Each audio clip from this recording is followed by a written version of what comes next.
Hello, hi there. I am Thekla Petridou and this is Psychology and Life. Today's subject is about narcissism and parental alienation. Parental alienation is a term that was first used in court settings.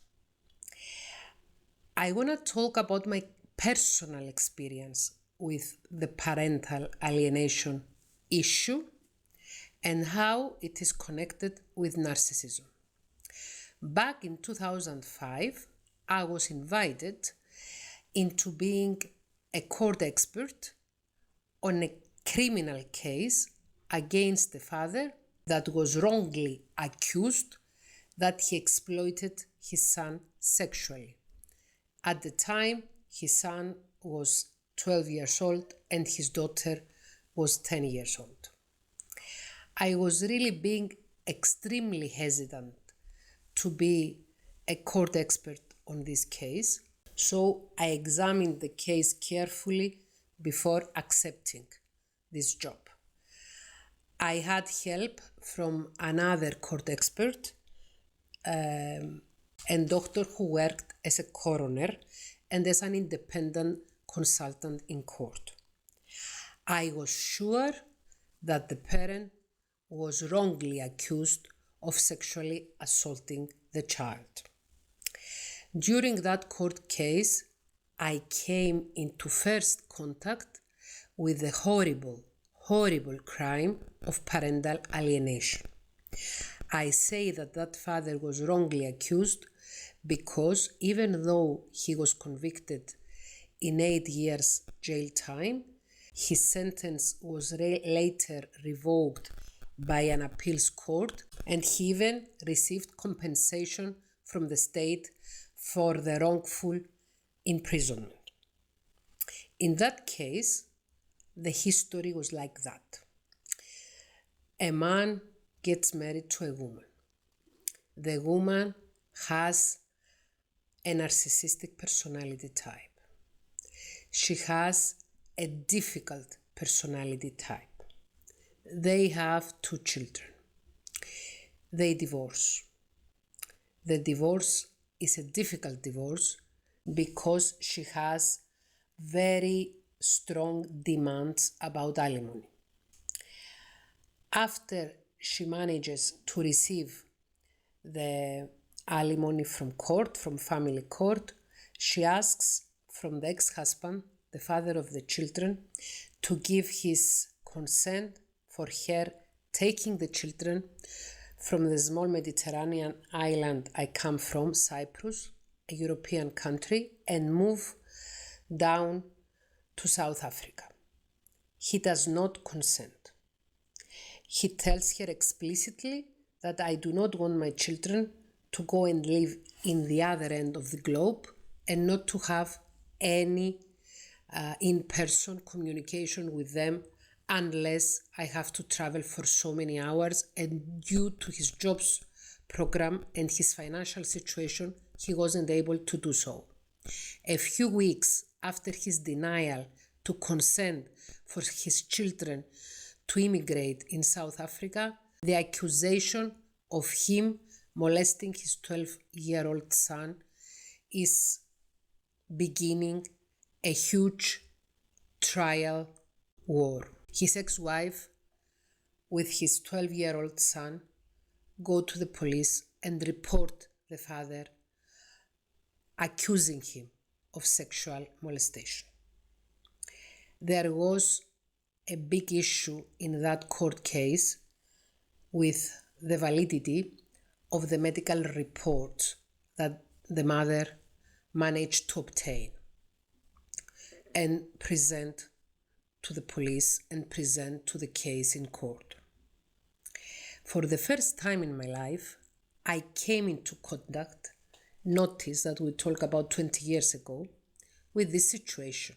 How a mother can be so cruel to her son firstly and secondly to her ex-husband, so as to convince her son to lie in court and say that his father molested him.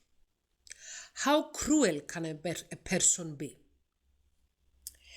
I started reading on the issue, and at the time, I could only find some early works of Gardner about parental alienation. At that time, we used to talk about the parental alienation syndrome.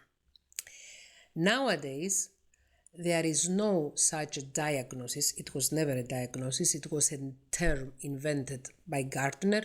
Gardner was a child psychiatrist that mainly worked as a court expert. Richard Gardner first referred to the parental alienation syndrome in 1985.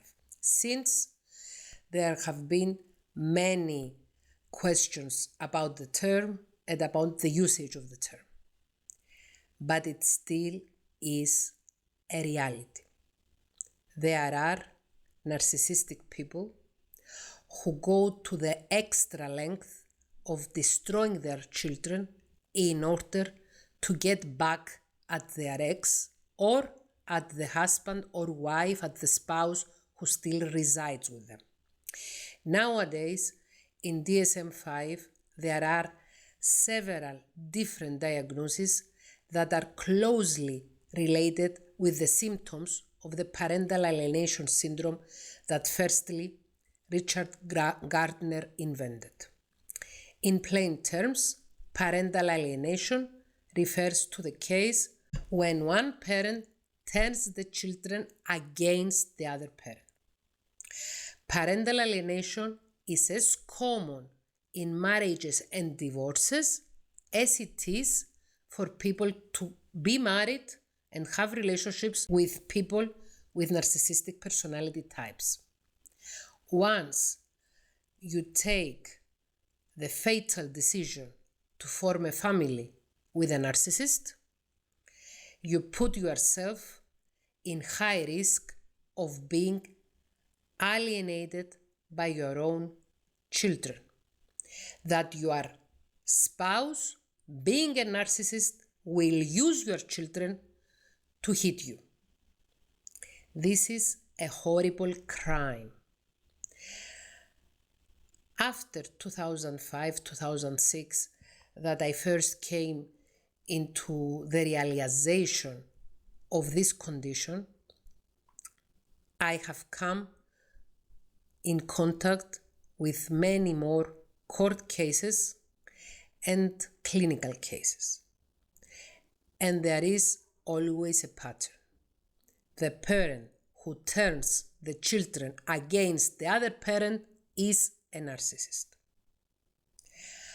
I wasn't able to use this description a few years ago.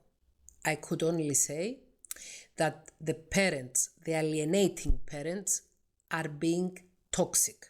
I was only being able to say that the parents who alienate their children from the other parent are being toxic, or they have some personality issues.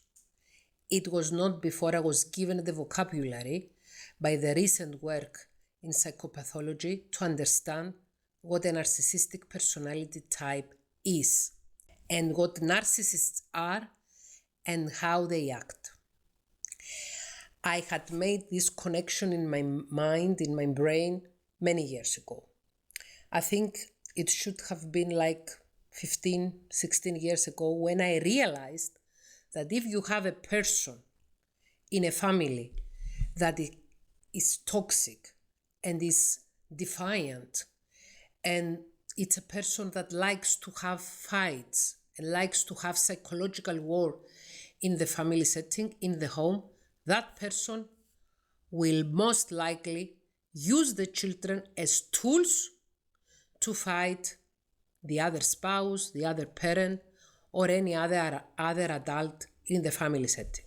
Moving forward into working with alienated children and alienated parents, I came to the realization that not only a narcissist who is a mother or a father can turn the child against the father or the mother, but also a grandmother, a grandparent, a grandfather who is a narcissist can be complicit to the child's alienation of one parent. Alienating your children or your child from their father or mother is a crime, because you project your own hatred, you project your own negative feelings, you project your own internal chaos onto your children. And you really don't care about how your children feel and about what kind of damage this will cause to your children's upbringing and to your children's psyche and your children's personality type, the one that they will come to have at the end of their puberty. It is a major crime.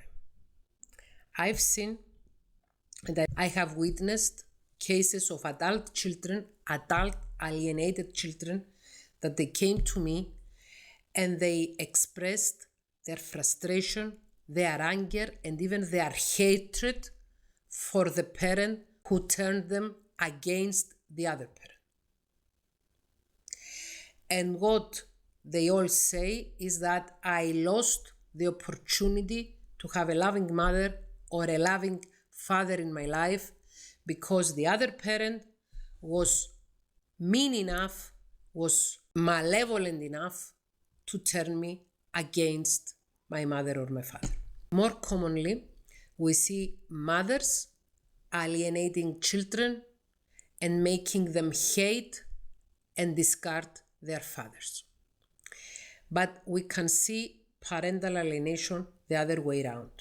More family laws in the most countries of the world, they give special privileges to mothers when coming to a divorce. I think this is the reason why it's more apparent, it's more often for a mother to alienate her children against their father.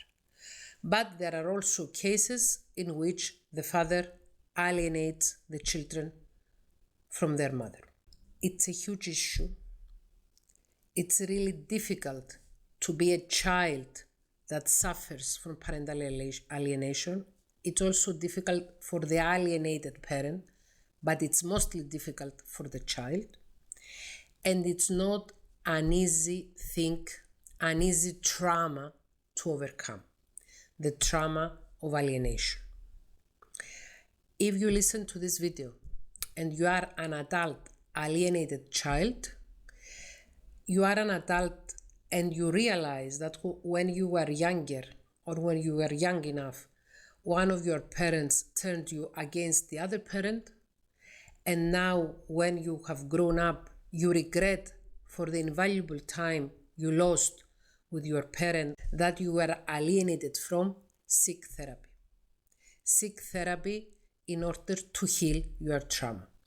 If you listen to this video and you are an alienated parent, an alienated father, an alienated mother, and you have difficulty accepting the fact that you are being alienated, you have difficulty dealing with the hardship of parental alienation, please consult a therapist.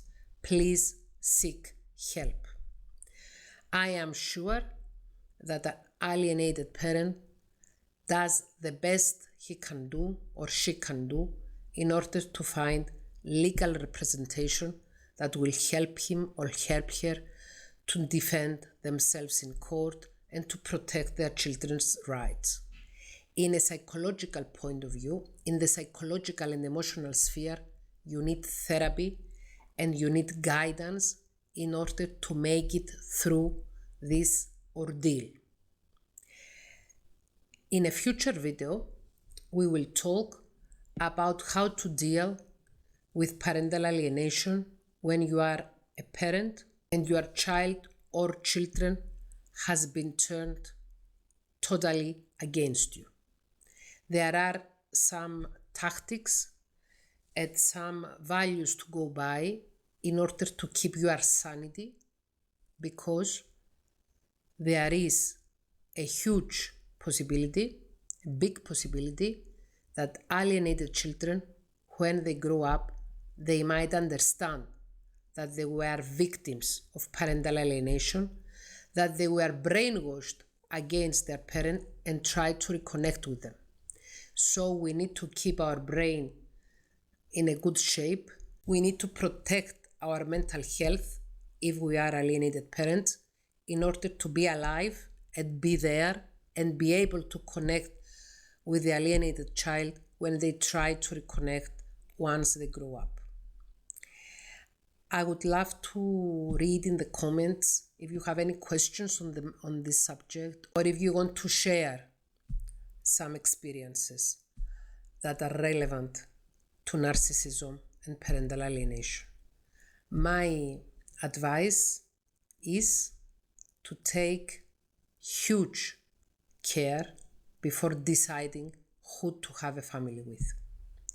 Do you wish to have a fling with a narcissist? Do you feel like playing with fire? Do you have psychopathological attraction and you find bad boys or bad girls attractive? Have at it. But please try not to have children with someone who is as mean as a narcissist. Bye.